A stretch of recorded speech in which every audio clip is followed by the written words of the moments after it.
on beer and wine is never a great place to be. But I would like to take the next 15 or 20 minutes or so and tell you a little bit about how HP sees cloud.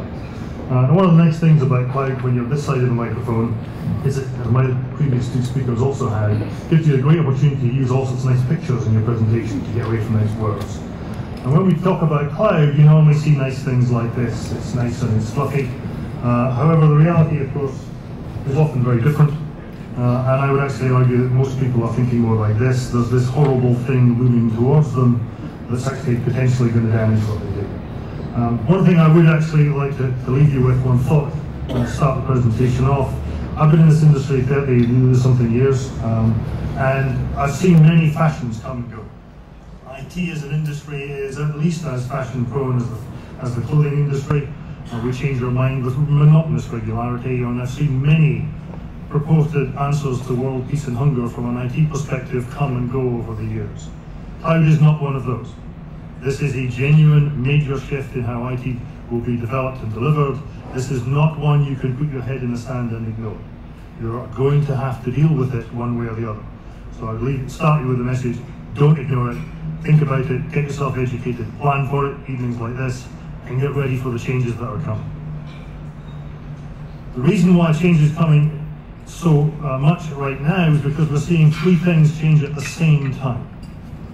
Business models, the whole ability to deliver cloud or services in different ways, different business models that our customers, that our users are looking for.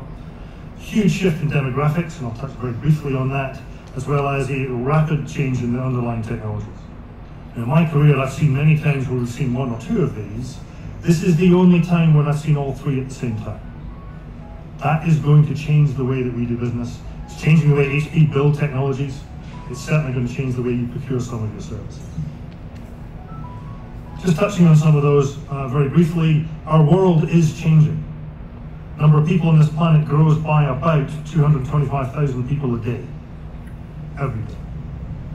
We add a city the size of Beijing every couple of months, every 3 months or so in this world. Most of our people, the people that our companies and our customers are aiming at, are now in urban environments. We're seeing the rise of what Gartner called the digital native. I can look around this room, I can see we have a sharing of digital natives on one side and digital immigrants on the other. Digital natives are defined as those people who have never known a world without mobile phones or the internet. The dividing line right now is about 28. I fail by about 30 years. If you had to learn that stuff, you're an immigrant. If you're a native, it's natural to you, and they think differently about IT services and how they want them. Take 1 minute to share a personal anecdote with you. My eldest son, who's 26, got married 3 weeks ago. He and his best man, similar age, I watched them create their wedding day speeches, probably the most important piece of text they've created since they were at school or university. They created it, edited it, shared it, modified it on their mobile phone. For them, it was the natural place to do this. And I can already tell, looking around the room, that you're falling into the two camps. There are immigrants like me going, what the hell are you doing? You could lose it, you could... The digital natives around the room are going, yeah, and why not? It's the obvious thing to do.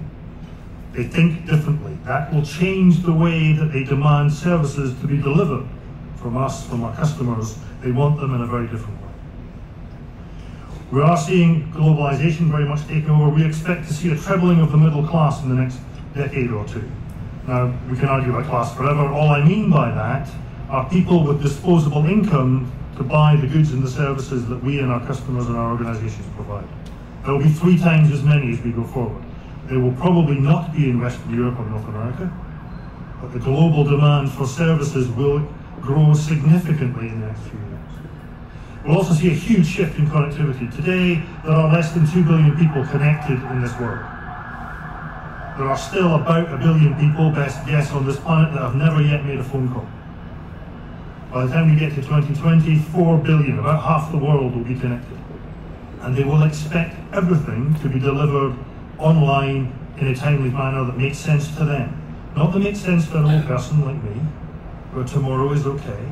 They want it now. I think those of you who remember the Kevin and Perry television shows, it's the Kevin and Perry generation come to IT. I want it and I want it now. That's what we have to live up to. Technology is also changing much more quickly than it used to. We're going to see trillions of devices, and I take a relatively broad definition of device, connected as we go through the next 10 or 15 years. Almost everything you buy, use, see, or touch will be potentially connected to everything else in the world. The ability to put powered, intelligent sensors, things about the size of my thumbnail, HP leads the world in that research, just in case you didn't know. You'll see those on everything, literally everything. The ability to share information. That will fundamentally change the way we have to look at collecting, processing, managing, looking at the data that we create will be fundamentally different. HP summed this up as a thing we call the instant-on enterprise. This is what we aspire to be able to help you to deliver. Not pretending it's a deliverable or a reality right now, but this is where we aspire to help you to get to. Those of you old enough to remember the Martini adverts, anything, anytime, anywhere, well, it's just arrived in the IT world. That's what we aspire to help you to deliver. The ability to help our customers and your customers get access to goods and services in a dramatically different timescale than we've ever seen before. That will change the way our entire industry thinks about technology.